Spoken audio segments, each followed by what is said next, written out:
Waalaikumsalam warahmatullahi wabarakatuh. Alhamdulillah, wassalatu wassalamu ala rasulillah Sayyidina Muhammad bin Abdullah wa ala alihi wa sahbihi wa wala wa la hawla wa la quwwata illa billahil aliyil azim. Subhanaka ya Allah, subhanaka la ilma lana illa ma 'allamtana innaka antal alimul hakim. Rabbana zidna 'ilman warzuqna fahman waftah lana futuhal 'arifin. وفقهنا في الدين وعلمنا التأويل واهدنا إلى سواء السبيل وارزقنا فهم النبيين وحفظ المرسلين وسرعة إلهام ملائكة المقربين. اللهم أغننا بالعلم وزينا بالحلم وأكرمنا بالتقوى وجملنا بالعافية يا أرحم الراحمين. نوينا التعلم والتعليم والتذكر والتذكير والنفع والانتفاع والإفادة والاستفادة والحث على التمسك بكتاب الله وسنة رسول الله والدعاء إلى الهدى والدلالة على الخير ابتغاء وجه الله ومرضاته وقربه وثوابه. وصلى الله على سيدنا محمد وعلى آله وسلم والحمد لله رب العالمين. أما بعد, alhamdulillah, puji syukur kehadirat Allah atas segala karunia-Nya yang dilimpahkan kepada kita dengan tiada henti-hentinya, terkhusus nikmat iman, nikmat Islam, nikmat panjang umur, sehat walafiat, sehingga kita sekarang kembali bertemu dalam rangka melanjutkan kajian kitab, yang mana pada sore hari ini kita akan lanjutkan kajian dari kitab Ad-Da'wah At-Tammah wa Tadhkirah Al-'Ammah karya Al-Imam Da'wah Irsyad wa Fil Ibad wal Bilad Al-Habib Abdullah bin Alawi Al-Haddad. Salawat dan salam tak lupa senantiasa kita haturkan kepada junjungan kita Nabi besar Muhammad sallallahu alaihi wa alihi wasallam, nabi yang dengan sebabnya kita memeluk agama yang diridhoi oleh Allah ini, yang senantiasa kita harapkan perhatiannya, khususnya syafaatnya kelak yaumul qiyamah. Amin ya rabbal alamin. Para terhormat, para habaib, para hadirin jamaah majlis ta'lim Darul Mustafa yang dimuliakan oleh Allah, khusus Habib Saleh bin Syahab yang telah memulai majlis dengan bacaan aurat. Insyaallah semua yang kita persembahkan di majlis ini berupa amal ibadah, insyaallah diterima di sisi Allah Subhanahu wa taala, dan lantarannya insyaallah segala hajat dunia maupun akhirat kita dikabulkan. Amin ya rabbal alamin. Ma'asyiral hadirin, kita kemarinan sudah masuk ke pembahasan tentang dakwah yang diarahkan kepada masyarakat awam. Ada dua macam. Ada di antara mereka yang lebih cenderung taat, ada di antara mereka ada yang lebih cenderung maksiat. Nah, kita lagi masih membahas tentang dakwah yang diarahkan, yang patutnya, yang siogianya diarahkan kepada para awam yang cenderung taat. Kemarin nasihatnya diantaranya apabila disimpulkan, pertama, perhatikan ilmu pengetahuan, karena ibadah taat tanpa dasar ilmu ditolak. Yang kedua, perbaiki niat. Ya, perbaiki niat tulus, hanya mengharapkan ridhonya Allah dan mengharapkan pahala yang dijanjikan oleh Allah untuk orang beriman yang taat di hari kemudian. Artinya, jangan sekali-kali kita taat karena mengharapkan pujian dari manusia, ya, ingin riya di hadapan makhluk. Iya, sudah disebutkan semuanya, ancaman-ancamannya, keterangan-keterangan bahwa perkara-perkara tersebut malah bisa membuat ketaatan kita sama sekali tidak diterima di sisi Allah Subhanahu wa taala. Iya. Kemudian jangan sombong dengan ketaatan kita. Sombong di hadapan orang. Dan terakhir pembahasan dan masih di situ kita membahas jangan ujub. Sombong artinya merasa diri lebih baik dibanding yang lain. Iya. Dan ujub merasa berprestasi di hadapan Allah Subhanahu wa taala. Kemarin Al-Habib Abdullah bin Al-Haddad menasihati kita, semaksimal apapun upaya yang kita kerahkan, kita nggak akan bisa mencapai puncak ketakwaan di hadapan Allah Subhanahu wa taala. Bahkan sedikit pun kita nggak bisa punya kemampuan untuk itu, kecuali dengan bantuan dari Allah Subhanahu wa taala. Lalu apa yang hendak kita banggakan di hadapan Allah? Kita juga kemarin kalau nggak salah sudah membahas bahwa manusia tidak memiliki apa-apa kecuali hanya apa? Keinginan dan pilihan. Nah, pilihannya itu ya pun juga Allah berikan pengetahuan terkait pilihan terbaik untuk mereka. Jadi manusia tidak memiliki apa-apa kecuali memilih. Itu pun juga kita juga mesti tahu informasi dong, pilihan yang baik buat kita yang mana. Allah yang kasih tahu yang ini yang baik untuk antum, yang ini jelek buat antum. Saya pilih yang baik agar kau pilih itu. Saya pilihkan ini pilihan, ya. Anda selama hidup di dunia pilih jalan ini. Nanti Allah yang wujudkan pilihan kita tersebut. Kalau Allah nggak mau wujudkan, bisa orang dikasih sakit, orang dikasih lumpuh, orang tidak dikasih kemampuan sehingga tidak bisa mewujudkan keinginan. Jadi nggak ada yang bisa kita banggakan. Bahkan terakhir kalau nggak salah sampai Nabi Muhammad SAW. Padahal Nabi Muhammad adalah sudah paling maksimalnya upaya seorang hamba itu ada pada diri Nabi Muhammad untuk taat. Itu pun juga Nabi Muhammad nggak pernah merasa dirinya berprestasi di hadapan Allah. Iya, itu semua murni karena rahmatnya Allah yang telah meliputi baginda Rasulullah SAW, sehingga Rasulullah katakan, ya, lan yadkhulal jannata ahadun bi'amalih. Tidak ada di antara kalian yang akan masuk surga lantaran amalnya. Ya. Wala anta ya Rasulullah. Begitu juga engkau wahai Rasulullah. Wala ana. Begitu pun juga saya. Kecuali ya karena rahmatnya Allah yang telah meliputi saya, itulah yang menjadi sebab saya bisa masuk surga. Nah, pengetahuan akan hal ini membangkitkan rasa tunduk kita kepada Allah Subhanahu wa taala. Enggak punya apa-apa kita di hadapan Allah. Kita adalah fakir, abdun, seorang hamba yang hakir, ya, hina, dina di hadapan Allah, dan amat sangat butuh dengan pertolongannya Allah Subhanahu wa ta'ala. Sekarang kita akan lanjutkan. Bismillahirrahmanirrahim.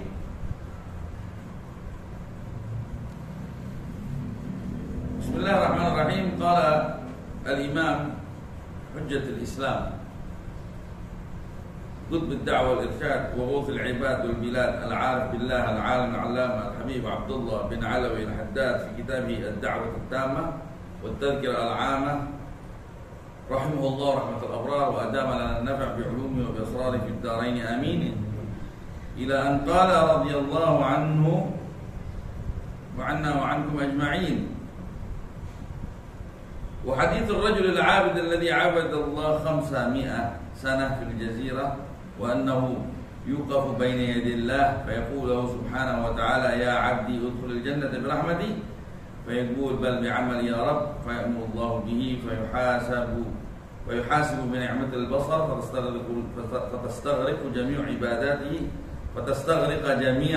عباداته 500 عام وتبقى نعم الله عليه كثيرة فيأمر به سبحانه إلى النار فيقول يا رب أدخلني الجنة برحمتي فيأمر الله به سبحانه إلى الجنة برحمته وفي الحديث طول هذا يكفي.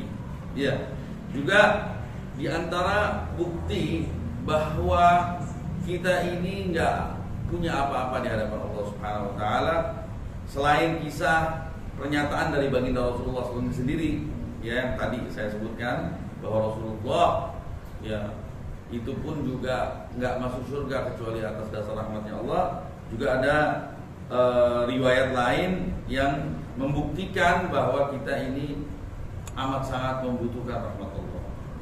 Dikisahkan Nabi Muhammad pernah mengisahkan ada seseorang hamba ya yang telah diberi umur panjang oleh Allah dan dia gunakan umurnya tersebut selama 500 tahun ya di pulau tertentu untuk beribadah kepada Allah Subhanahu wa taala.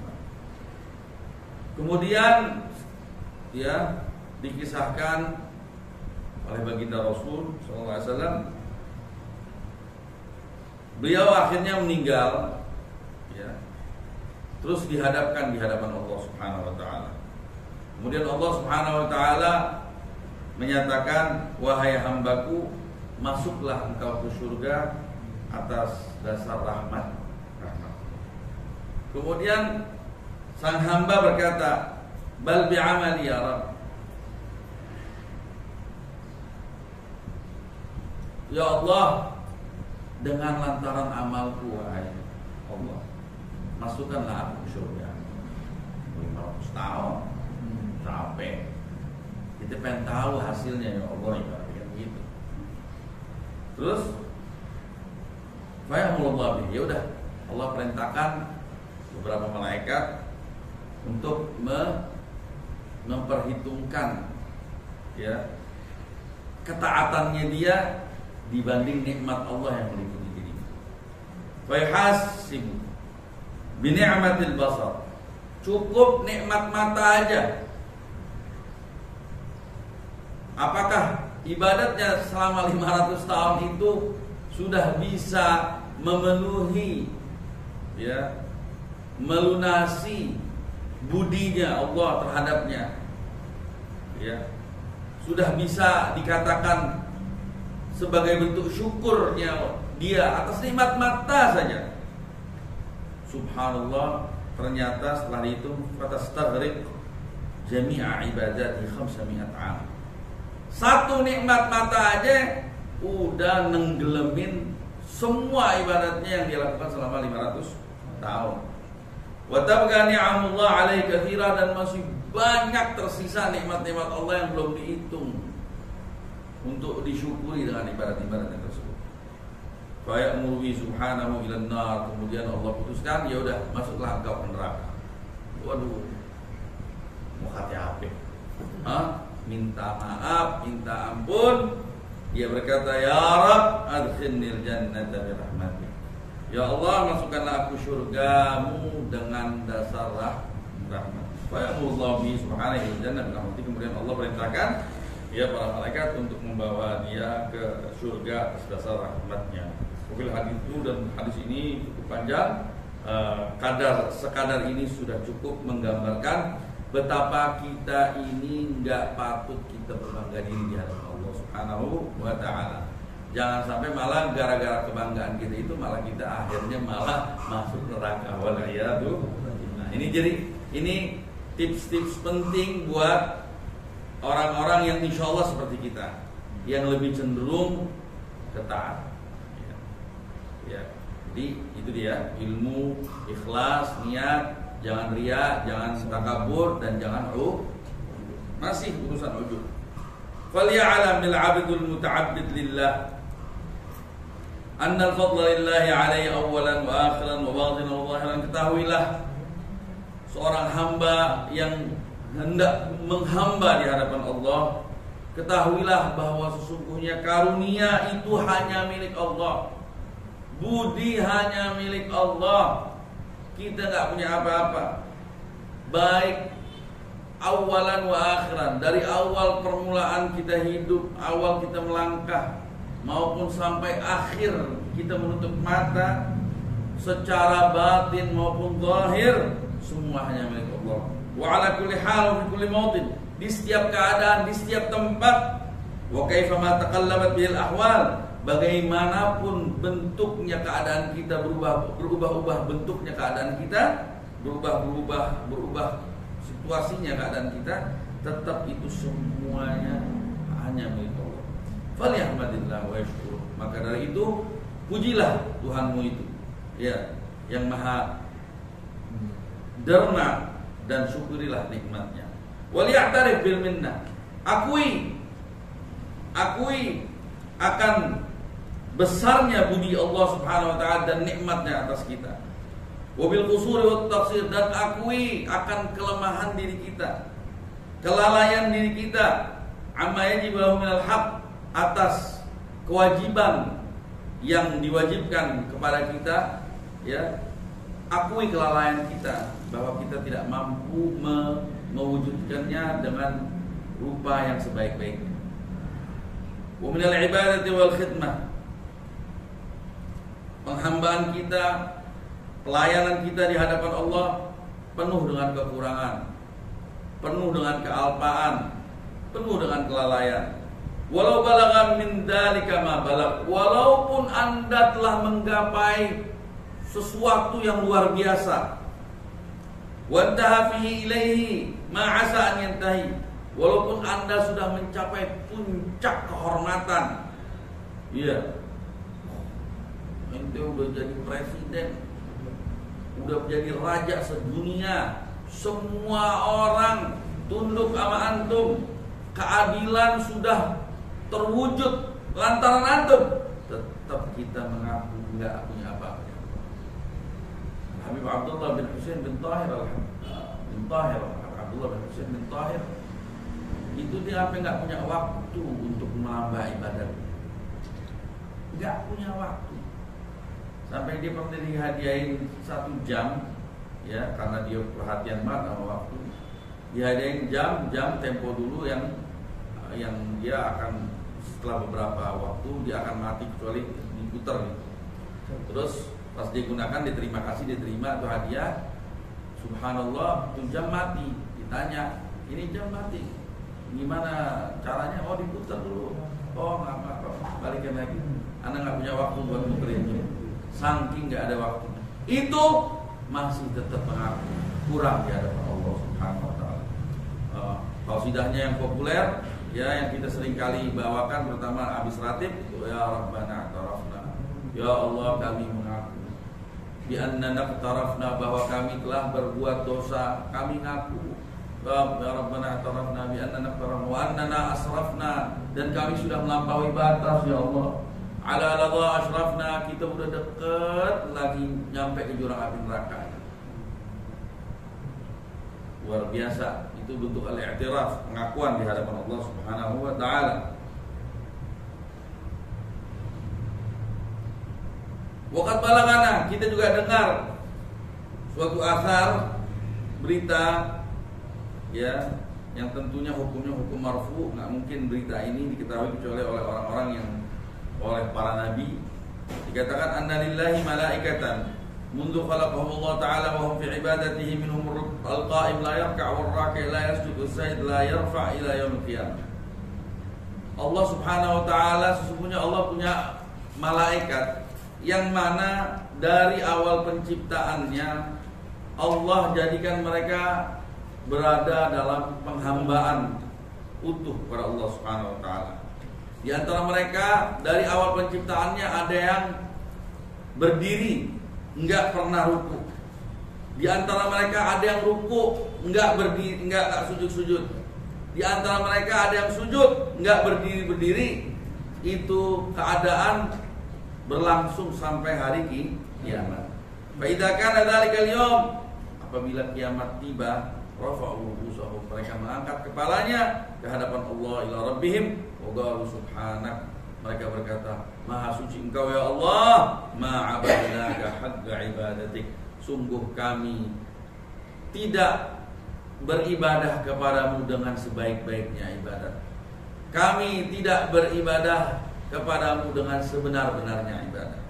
Mengaku para malaikat, padahal sepanjang umurnya dari awal penciptaan sampai hari kiamat enggak ngerjain apa-apa kecuali beribadah kepada Allah Subhanahu wa taala.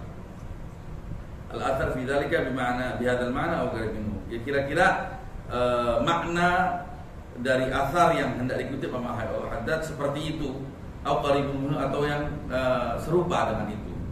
Ya, Habib Al-Haddad kebiasaan Al-Habib Abdullah bin Al-Haddad dalam mengarang buku, beliau tidak terlalu terpaku dengan periwayatan hadis secara lafaz yang pasti. Karena ini juga isyarat dari Al-Habib Abdullah bin Al-Haddad, kayak ada sinyal dari beliau berupa pendidikan untuk para ulama ahli hadis yang hanya sibuk meriwayatkan hadis hanya sebatas riwayat. Yukthirun dari riwayat tapi sama sekali nggak mengamalkan apa yang dikandung oleh hadis. Begitu. Jadi ini demonstrasi dari Habib Al-Haddad. Bukan berarti Al-Habib Al-Haddad meremehkan upaya ulama ahli hadis. Ya, yang berupaya membentengi hadis Nabi dari upaya tangan-tangan yang tidak bertanggung jawab untuk menodai hadis tersebut. Ya, masykur, sa'yuhum masykur, usaha mereka patut disyukuri, tapi perlu diingat, ya, jangan sampai di situ upaya kita berhenti. Yang terpenting adalah isi dari hadis itu, apakah sudah diamalkan. Al-Habib Al-Haddad sebagai ulama dari kalangan ulama-ulama ahli tasawuf, ya, yang tentunya sebelumnya juga ahli dalam ilmu-ilmu syariat. Di sini dia ada pesan bahwa yang terpenting adalah makna dari hadis tersebut. Makanya sampai detik ini Al-Habib Al-Haddad karya-karyanya dicetak sama sekali tanpa tahqiq. Tanpa tahqiq artinya biasanya kan kalau buku-buku zaman sekarang tuh ditahqiq. Ya, oh ini hadis dikeluarkan oleh fulan di kitab fulan. Kalau Al-Habib Al-Haddad bisa. Kalau kita perhatikan bahkan mungkin berbeda dengan apa yang tercatat di kitab Bukhari dan Muslim dari segi redaksinya. Walaupun substansinya nggak hilang, maknanya, kandungannya nggak hilang. Jadi Al-Habib Al-Haddad lebih banyak meriwayatkan hadis bil makna, la bil lafaz. Dengan makna, bukan dengan lafaz. Wa al-mashghul bi ibadatillah ta'ala an yakuna fi ibadati khashi'an lillah. Nah, sekarang tambahan baru. Kalau kita udah tahu kita jangan ujub. Sekarang perhatikan, sudah sepatutnya, sudah sewajibnya, ya, orang yang sibuk dengan beribadah kepada Allah Subhanahu wa taala agar kiranya ibadahnya tersebut dia hiasi dengan kekhusyuan dan dengan ketundukan, rasa tunduk. Hadiral qalb, hadir hati, la yaghful 'anillah, tidak lengah dari mengingat Allah Subhanahu wa taala. Nah, ini penting. Dan di sini kita masuk ke bab ihsan, memperbaiki ketaatan kita. Alhamdulillah kita sudah diberi taufik sehingga kita lebih cenderung hidup untuk taat. Kita berupaya melandasi ketaatan kita dengan ilmu, dan kita perbaiki niat kita agar kita ikhlas dan tidak riya, juga jangan sombong dan jangan ujub.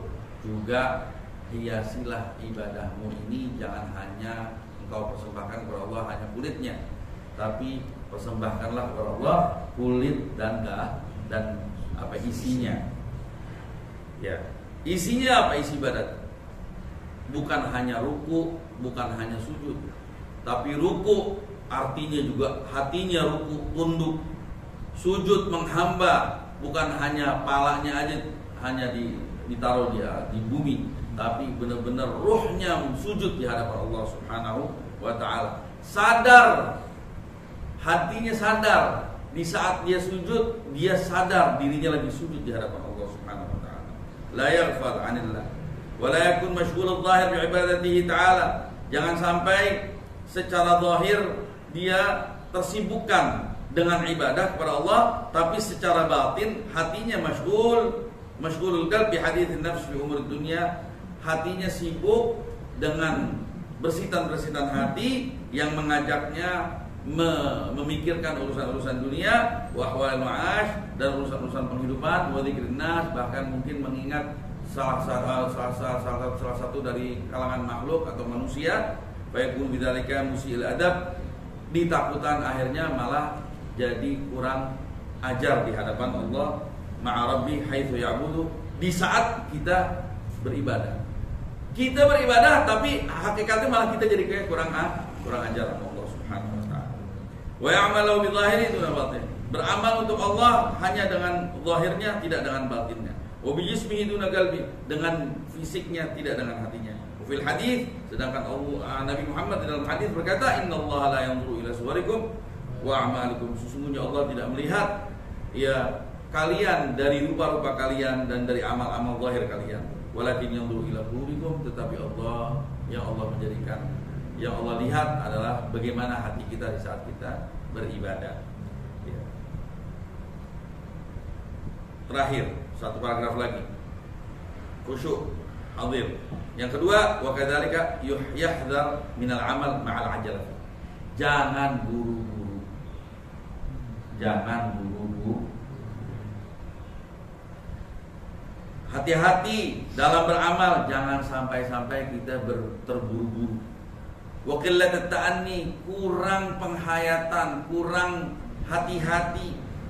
Hatta la yatamakan ma'a dzalika min i'ta'il ibadah haqqa, sehingga saking buru-burunya dia enggak mampu untuk menunaikan ibadah sebagaimana semestinya.